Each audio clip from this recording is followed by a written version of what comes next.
초코파이라고 하는 작은 아주 달콤한 작은 빵이 있습니다. 그 사이에 하얗게 생긴 아주 부드러운 젤리 같은 게 있는데 그것을 머시멜로라고 얘기를 합니다. 외국의 그 아이들은 그것을 살짝 구워 먹는 것을 너무 좋아한다고 합니다. 그래서 부모들이 마치 초콜릿과 같이 이빨 상한다 하고 이렇게 컨트롤 해주는 그런 달콤한 이 다과로 알려져 있습니다.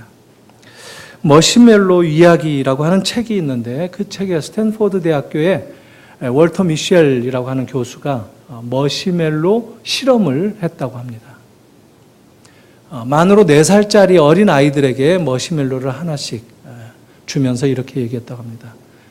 만 4살이니까 아마 우리 나이로는 5, 6살쯤 된 아이들입니다.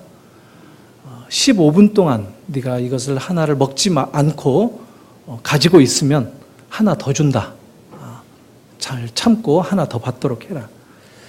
어떤 아이들은 참지 못하고 바로 먹어버렸고 아마 저와 같은 그런 참지 못하는, 지금은 잘 참습니다만 제가 어릴 때는 참지 못했었습니다.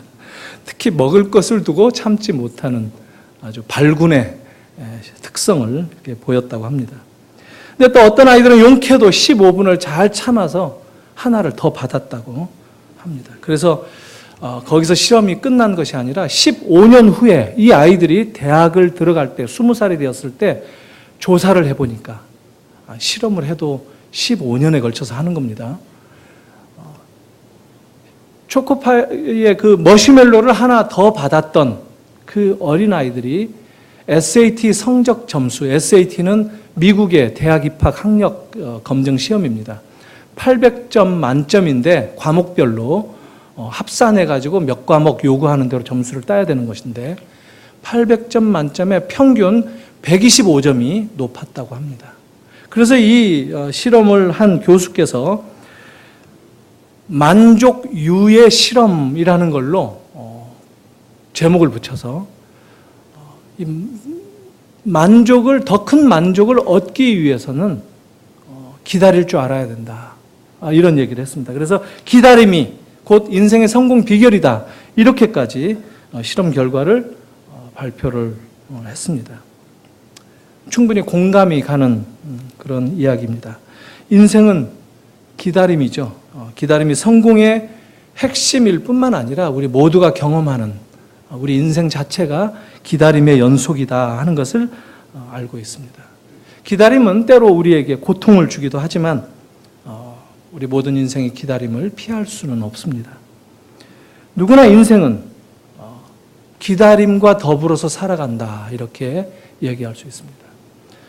학생들은 졸업을 기다립니다. 졸업하면 취직을 기다리고요.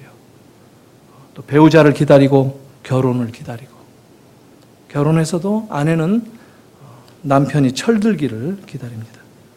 인생은 기다림의 연속입니다. 어떤 분 얘기하는 거 보니까 보통 남자는 90세에 철이 든다 이렇게 얘기합니다. 평생 기다리는 것이죠. 그런데 이 현대인들에게 기다림은 아주 어려운 일이 되어버렸습니다. 인스턴트 시대이다 보니까 기다리는 것을 잘 못합니다. 우리 한국 사람들도 이 빨리빨리 문화, 이게 아주 대단하죠. 매사에 빨리빨리. 그래서 경제 부흥도 이 빨리빨리 정신이 만들어낸 위협이기도 합니다. 이 빨리빨리가 긍정의 영향도 끼친 것은 분명합니다. 이태리를 여행하다 보면 이태리 사람들이 한국 사람 지나가면 뽀꼬뽀꼬 이렇게 얘기한답니다. 빨리빨리. 그러면서 우리들도 빨리빨리 좋아한다 이렇게 얘기를 하는 것을 본 적이 있습니다. 한 사람의 인격과 신앙의 성숙은 기다림에 정비례 한다 이렇게도 말할 수 있을 것입니다. 기다릴 줄 모르는 것은 미숙한 사람들의 특징이기도 합니다. 그리고 더 나아가서 기다림은 하나님의 본성입니다. 하나님의 성품입니다. 오래 참고 기다리시는 하나님을 그래서 사랑이시다라고 우리가 얘기합니다. 누가복음 15장의 둘째 아들이 집을 나갔을 때 아버지는 계속 기다리셨다 라고 성경은 얘기합니다. 온다는 기별도 하지 않고 오는데 아마 날마다 기다리셨기 때문에 먼 동네 어귀를 돌아오는데 그 발걸음, 걷는 모습만 보아서 자기 둘째 아들인 줄 알고 달려나가서 맞이해 주셨다, 반겨주셨다. 이렇게 성경이 얘기합니다. 아마도 모르긴 몰라도 몇 번째 비슷한 걸음걸이를 하는 젊은이가 올 때마다 달려나가지 않았었겠는가, 이렇게 추측할 수 있겠습니다. 몇 차례고 이 아버지는 달려나갔을 것입니다. 기다림은 부모의 마음입니다. 기다림은 하늘 아버지의 성품이다, 이렇게 얘기합니다. 그런데 오늘 본문 하박국 2장에 나오는 이 하박국 선지자를 통해서 가르쳐 주시는 하나님의 메시지는 바로 기다림에 대한 메시지입니다. 기다림에 대한 교훈을 주고 있습니다. 오늘 이 본문을 이해하기 위해서 하박국이 살았던 시대의 이 성경에 쓰여지던 시대적 배경을 잠깐 살펴볼 필요가 있습니다. 유다가 멸망되기 전 마지막 시기에 혼란스러운 그런 상황 가운데, 아주 이스라엘이 타락한 그런 상황 가운데 쓰여진 그런 성경입니다. 이스라엘은 남북 왕조로 갈라져 있었죠. 북은 이스라엘이라고 칭했고 10지파가 살았고, 남쪽은 예루살렘을 중심으로 한 베들레헴 그 지역에서 유다 지파 중심의 유다 왕국을 세웠었습니다. 남북 왕조로 갈라졌었죠. 이게 우리 한국 상황과 매우 비슷하기 때문에 우리가 종종 이스라엘과 상당히 동일시되는 그런 경험들을 많이 합니다. 그래서 우리 한국의 신앙인들은 마치 이스라엘 사람과 같은 경험을 하는 것처럼 남북으로 갈라져 있는 이 시대 상황의 이 비극적 이 분단이 상당히 그 성경에서 주는 위로와 또 소망의 메시지를 받아들이는데 상당히 좋은 전초기지적인 역할을 하고 있다 하는 겁니다. 사실 우리 한국에서 많은 그 예수 믿는 또 목회자들도 그런 설교들을 많이 합니다. 이스라엘과 동일시하는 설교. 우리들도 해방을 경험했었죠. 엊그제 8.15를 지냈는데 그 해방은 마치 이스라엘 백성들이 애굽에서 홍해를 가르고 구원받은 해방된 그 구원의 경험과 동일시되기도 하고, 그래서 마치 하나님께서 특별히 우리 민족을 사랑하신다는 이런 가르침들을 누누이 우리가 받아왔습니다. 하나님께서 우리를 사랑하시는 건 틀림없습니다. 나를 사랑하시고 또 우리를 사랑하시고, 우리 한국에 있는 또 성도들만이 아니라 한국의 백성들도 하나님은 사랑하시는 것은 틀림없습니다. 그러나 하나님은 한국 사람들만 특별히 사랑하시지는 않습니다. 모든 인간을 사랑하십니다. 모든 하나님의 형상을 띤 모든 백성들을 사랑하십니다. 우리는 차칫 빗나간 민족주의 내지는 국수주의에 많이 젖어서 우리 애국을 하려고 하는 그런 선한 마음을 이렇게 오해할 때가 많이 있는데, 성경은 언제나 예수를 믿게 되면 세계 지향적인 안목을 가질 수밖에 없습니다. 바울은 유대인이지만 땅 끝을 향해서 일평생 바라보면서 살았습니다. 그가 만난 모든 사람들은 유대인들보다도 예수 믿고 난 다음에는 이방인들 중심으로 만나고 살고 생활했던 것을 우리가 알 수가 있습니다. 이 남북으로 갈라져 있는 이스라엘의 그 상황이, 북쪽은 일찌감치 멸망당했고 남쪽도 이제 간당간당 바벨론에 의해서 포로로 잡혀가고 이 나라가 없어지게 되기 직전의 상황 가운데에서 이 하박국 선지자가 살았었다 하는 것입니다. 하박국 선지자는 아주 보면서 상당히 심각한 경험들을 많이 하면서 도대체 하나님은 이 상황을 어떻게 처리하실까 관심이 많은 그런 선지자였습니다. 1장 우리가 읽지 않았지만 오늘 본문은 2장인데 1장에 이미 묘사되어 있는 이스라엘 유다 왕국의 형편은 심각하고도 처절하면서도 섬뜩한 그런 상황이었습니다.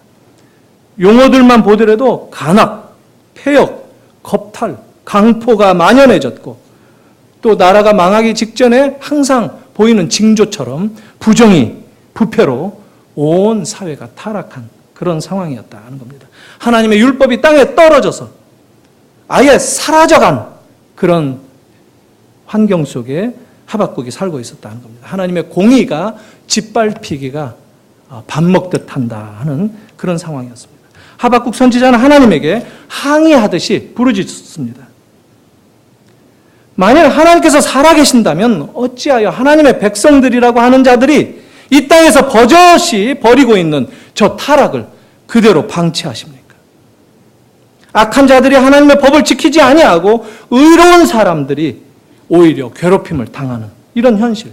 왜 하나님은 모르는 채 하십니까? 이게 하박국의 질문이었습니다. 그런데 하나님께서는 이 질문에 대해서 이렇게 답하십니다.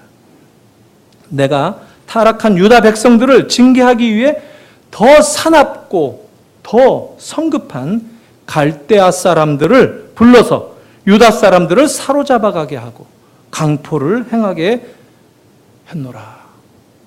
하박국 선지자가 하나님께 항의했던 이유는 의로운 사람들을 통해서 하나님의 공의가 회복되기를 바랬었습니다. 그것을 기대했었습니다. 하나님은 선한 분이시기 때문에 당신의 백성들을 회복하실 것이라고 하는 믿음이 있었습니다. 하지만 하나님은 하박국 선지자가 기대했던 것과는 정반대로 회복이 아니라 심판의 말씀을 던져주셨던 겁니다. 그것도 이방 갈대아를 통해서 유다 사람들이 사로잡혀가고 유린당한다 하는 이런 슬픈 말씀을 주셨습니다. 하박국 선지자는 당혹스러울 수밖에 없어서 또다시 항의하는 질문을 던집니다. 하나님의 눈은 정결하심으로 악을 참아 보지 못하시는 분 아닙니까?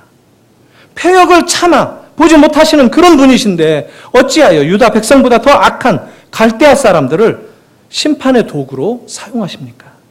의로운 사람이 이렇게 악한 자들에게 무참히 사륙당해도 괜찮은 것입니까?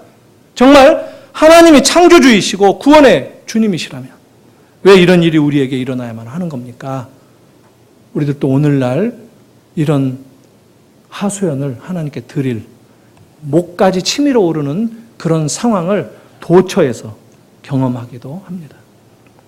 이렇게 항의하는 기도를 드리고 난 후에 하박국 선지자는 무엇을 했느냐면 바로 오늘 본문처럼 하나님을 기다렸다.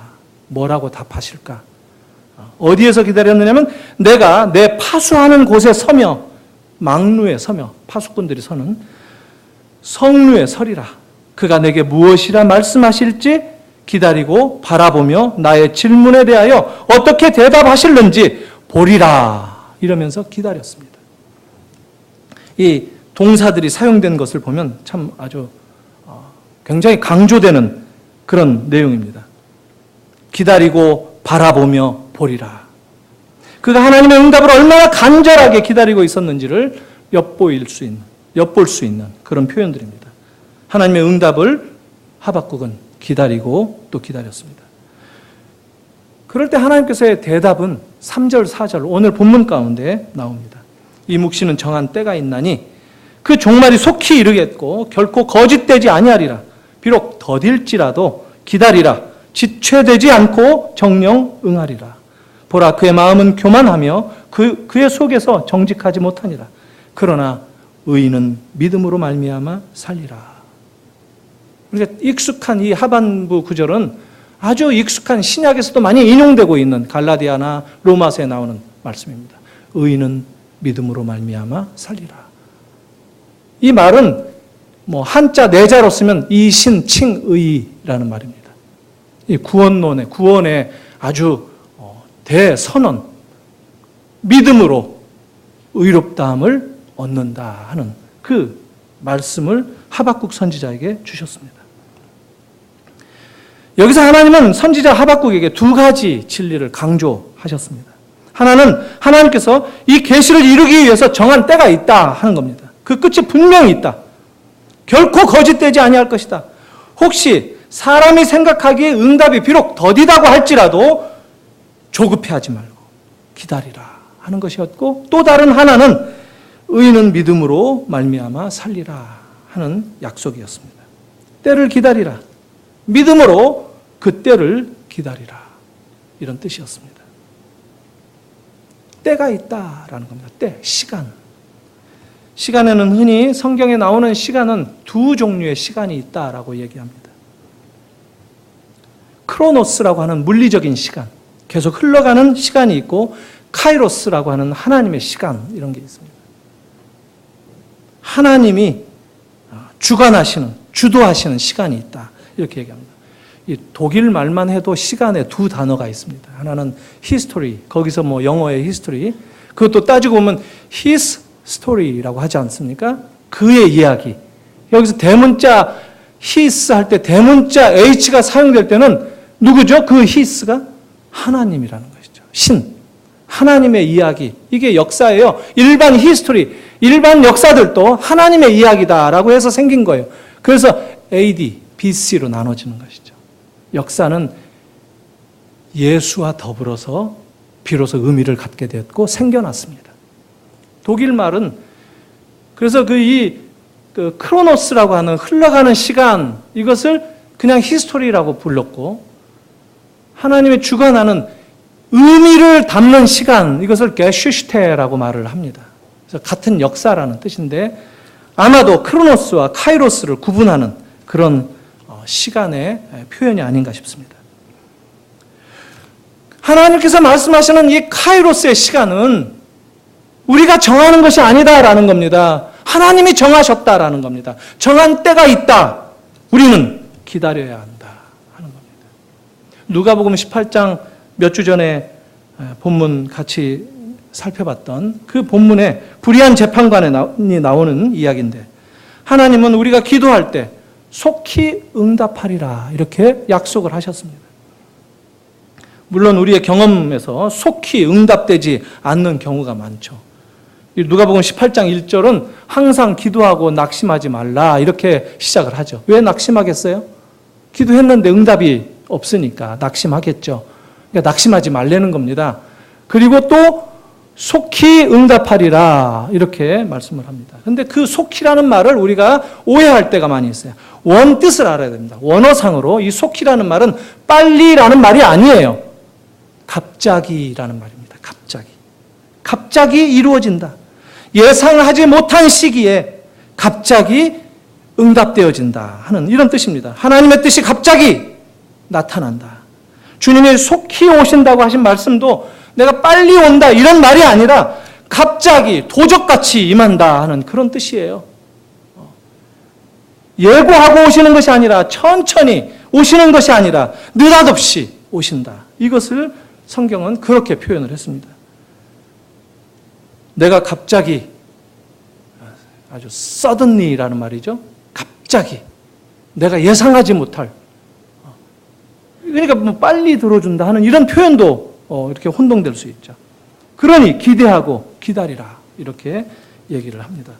왜 우리말 성경에 이런 구절들을 번역을 그렇게 했는지 궁금할 때가 있습니다. 인생의 좋은 일들이 또 슬픈 일들도 마찬가지지만 갑자기 일이 경험되는 것이 우리 인생 아닙니까? 계절의 변화라는 것도 사실 사람이 정한 겁니까? 우리가 기대하는 대로 계절이 흘러가지 않죠. 갑자기 옵니다. 봄이 와도 우리는 봄을 못 느끼죠. 봄이 오는 소리를 못 듣는다. 노래 가요에서는 봄이 오는 소리를 마치 듣는 것처럼 사랑에 빠지면 듣겠죠. 그렇지만 우리는 계절이 오는 것도 모릅니다. 지금 우리가 혹한의 겨울을 생각할 수 있겠습니까? 하루하루 지치고 이 떼약볕에 나갈 수조차 없는 이 무더위 속에서 계절의 변화를 우리가 느낄 수 있겠습니까? 그러나 가을은 이미 오고 있습니다. 이미 봄날은 지나갔다. 봄날은 지나갔다 하는 영화가 있었는데 복날은 지나갔다. 이 영화도 한번 만들면 좋겠네요. 계절도 우리가 오는 것을 못 느낄 때가 있습니다. 그러나 계절의 변화는 어김없이 일어납니다. 반드시 옵니다. 살아간다는 것은 그래서 때를 기다리는 것이다 라고 얘기합니다. 모든 사람에게 때가 있다 하는 겁니다. 전국 목욕탕 협회 이 회원들이 다 모여서 내린 결론입니다. 모든 사람에게 때가 있다. 식물이 가장 왕성하게 성장하는 때가 언제이냐면 밤이랍니다. 낮이 아니라 밤에 식물들이 자라난답니다. 식물은 어둠 속에서 가장 왕성하게 성장한다고 합니다. 성장에 필요한 영양소를 만들어내는 때는 낮입니다. 낮. 햇빛이 비치는 낮인데 줄기가 자라고 잎이 넓어지면서 또 꽃봉오리가 이렇게 벌어지고 세포 증식을 왕성하게 하는 그 시간은 밤이라고 합니다. 우리 인생에도 밝은 낮만 있는 것이 아니죠. 고난의 밤이 우리에게 있어서 때로는 필요한데 그것은 우리를 성숙해 하는 조건이 될 수 있기 때문입니다. 밤이 우리에게 필요할 때가 있다. 어둠이 필요할 때가 있다. 그래서 기다림이라는 것이 있게 된다라는 겁니다. 기다림이 필요하다. 그러는 이유는 성숙에 있어서 이 기다림이 필수 조건이기 때문에 우리가 믿음 가운데 더 성장하고 더 자라야 되기 때문에 이 기다림이 어쩌면 하나님께서 우리에게 축복으로 주신 도구가 아니겠는가 생각을 합니다. 기다림은 어둠 속에서 진행됩니다. 기다림은 참 조마조마하죠. 완성된 상황에서 기다림은 없죠. 황지우 시인이라고 하는 아주 참 알려져 있는 우리 시인이 있습니다. 참 자랑스러운 시인인데 시를 하나 소개하겠습니다. 너를 기다리는 동안이라는 시입니다. 중간만 이렇게 잘라서 왔는데 내가 오기로 한 그 자리에 내가 미리 가 너를 기다리는 동안 문을 열고 들어오는 모든 사람이 너였다가 너일 것이었다가 다시 문이 닫힌다. 사랑하는 이여 오지 않는 너를 기다리며 마침내 나는 너에게 간다. 기다리는 그 마음으로 이미 그 님에게로 가고 있는 것을 아주 아름답게 묘사한 시죠. 이 시가 참 아주 저는 위대하다 이럴 때가 있습니다. 20세기의 최고의 철학자 하면 독일의 마틴 하이데거를 들 수가 있습니다. 이분이 뭐 예수를 인격적으로 믿었는지 안 믿었는지에 대해서는 저는 뭐 정확히 모릅니다. 우리가 알기로는 분류를 할 때 무신론적 실존주의 철학자다 이렇게 분류를 합니다. 근데 이분은 일평생 이 존재의 문제를 탐구했습니다. 존재는 다른 말로 말하면 진리라는 뜻입니다. 진리는 다른 말로 하면 신이라는 뜻입니다. 이미 1927년에 이 시간과 존재라고 하는 20세기 아마 가장 그 주목받는 문제작 철학의 이 철학책을 저술을 했습니다. 아주 젊은 시기에. 그리고 이 사람의 평생을 이 존재에 대한 탐구를 합니다. 근데 존재에 대해서는 여전히 말하는 것을 삼가했습니다. 존재를 얻기 위해서 존재자, 실존, 인간 이런 것들만 자꾸 주변만 이렇게 덧트다가 어느 순간 나이 들어서 이제 돌아가실 때가 다 되어가지고 갑자기 시인에게 귀를 기울이라 이런 말을 했습니다. 물론 본인도 시를 연구도 했겠죠. 저는 참 그때 그게 굉장한 충격이었습니다. 존재를 탐구하고 진리를 탐구하고 마치 신학자들이 성경을 탐구하고 연구해서 하나님이 누구신가? 하나님은 어떤 분이신가? 하나님은 우리 역사 가운데서 어떤 의미가 있는가? 하나님께서 우리를 어떻게 운행하시는가? 하나님이 지금 어떻게 말씀하시는가? 신학자들이 끝없이 탐구합니다. 그러나 그것은 항상 상대적이고 일시적이고 마치 그 하이데거식으로 우리가 적용을 한다면 하나님의 말씀은 네가 탐구하는 것이 아니다. 하나님의 말씀에 귀를 기울이라 하는 그런 얘기와 같습니다. 우리는 연구하고 분석하고 해서 그것을 얻어낼 수 있다라고 생각할 때가 많이 있는데 사실은 귀를 기울이고 듣기만 할 때 깨우침을 더 많이 받을 때가 있습니다. 참 저는 그래서 하이데거를 굉장히 아주 참 위대한 철학가다 이런 생각을 합니다. 이 황지우 시인의 이런 시들이 바로 그런 진리를 일깨워주는 아름다운 시가 아닌가 생각합니다. 사랑하는 성도 여러분, 혹시 누군가를 기다리고 계십니까? 아니면 여러분들의 인생 가운데서 어떤 사건을, 무엇인가를 기다리고 계시고 있습니까? 남편을 기다리고 있습니까? 아내를 기다리고 있습니까? 아들들을 기다리고 있습니까? 딸을 기다리고 있습니까? 사업의 때를 기다리고 하나님의 손길을, 나를 만져주시는 그 손길을 기다리고 우리 가정을 만져주시는 그 하나님의 은혜의 손길을 기다리고 그런 기다림 가운데 계십니까? 조금 더 그러나 믿음으로 함께 기다리시기를 권합니다. 믿음으로 조금 더 기다리십시다. 기도하면서 조금 더 기다리실 것을 권합니다. 혹시 지금 포기하려던 그런 기도가 있습니까? 포기하지 마십시오. 조금 더 기다리시기 바랍니다. 비록 더딜지라도 정녕 그분의 말씀의 때가 되면 반드시 이루어진다라고는 확신을 붙들고 기다리시기 바랍니다. 우리가 기다릴 때 우리는 시간을 멈추게 하는 능력을 경험합니다. 우리가 기도하면서 하나님의 개입을 기다릴 때 역사를 꿰뚫고 찾아오시는 하나님의 방문을 경험합니다. 하나님의 임재를 경험합니다.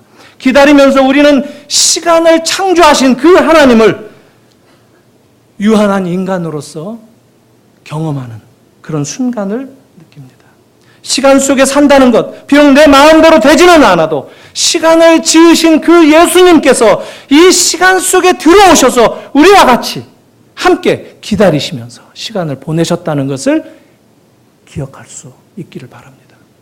사랑하는 성도 여러분, 주님은 시간에 지배받지 않으시는 그런 분입니다. 한 번도 경험해 보지 않았습니다. 하지만 시간을 지으신 분이었습니다. 그분이 이 세상 가운데 들어오셨지만 어쩔 줄 몰라 하지 않으셨습니다. 그분은 당당하게, 담대하게 오히려 시간을 지배하셨습니다. 사랑하는 성도 여러분, 우리가 시간을 지배할 수 있는 것은 우리가 기도하는 순간입니다. 우리가 시간을 멈추게 하는 힘은 기도를 통해서 나올 수 있다는 겁니다. 기도의 기다림은 그래서 위대한 것입니다.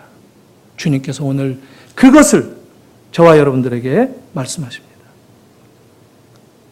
주님은 이 땅에 살면서 많은 행적들을 보여주시면서 실제로 그런 모습들을 우리에게 비춰주셨고 힌트를 주셨습니다. 죽은 나사로를 살리실 때를 비롯해서 잠시 시간을 멈추는 경험을 우리에게 소개해 주셨습니다. 가시던 발걸음을 멈추는 그런 모습들을 우리에게 자주 보여주셨습니다. 새벽에 눈을 뜨면 기도하셨고 한적한 곳에서 홀로 하나님과 교제하며 영혼의 안식을 경험하셨습니다. 이렇게 정지된 시간을 경험하는 것이 오늘 저와 여러분들에게도 필요합니다. 기다리면서 하나님을 만나야 됩니다. 여호와께서 우리를 위해서 싸우시니 너희는 가만히 있으라. 홍해 앞에 선 이스라엘에게 하나님께서 하신 말씀이었습니다. 너희는 가만히 있어 내가 하나님임을 알지어다. 시편에도 그런 말씀이 있습니다. 나의 영혼이 잠잠히 하나님만 바라라. 대저 나의 소망이 그에게서 오는도다. 시편 62편의 기도문입니다. 우리는 결정적인 순간에 못 참는 때가 많이 있죠. 기다려야 홍해도 갈라집니다. 기다리려면 시간을 멈추게 해야 됩니다. 우리가 그 기다림에 지치지 않기 위해서는 기다림을 적극적으로 가져야 된다는 말씀입니다. 시간을 멈추게 하는 기다림은 기도입니다. 사랑하는 성도 여러분, 이 시간을 멈추게 하는 능력이 여러분들의 기도를 통해서 경험되어지기를 바랍니다. 우리에게 약속하신, 그래서 우리가 기도를 통해서 영원한 세계로, 하나님의 세계로 들어가는 것을 경험하고 시간을 초월하는 하나님과 연합되는 것을 경험한다면 우리가 이 세상에서 우리를 에워싸고 있는 환경과 어려움과 이런 모든 것들 얼마든지 상대화할 수 있는 능력이 솟아날 줄로 믿습니다. 기다리시는 여러분들을 진심으로 응원하고 싶습니다. 그리고 함께 기다리고 주님이 나를 기다리신다. 주님이 나의 때를 기다리신다. 아버지 되시는 우리 주님이 나를 기다리신다. 이것이 기다리며 기도하는 우리들의 가장 분명하고도 가장 확실한 위로인 것을 확인하고 돌아가시는 여러분이 되기를 바랍니다. 기도하겠습니다.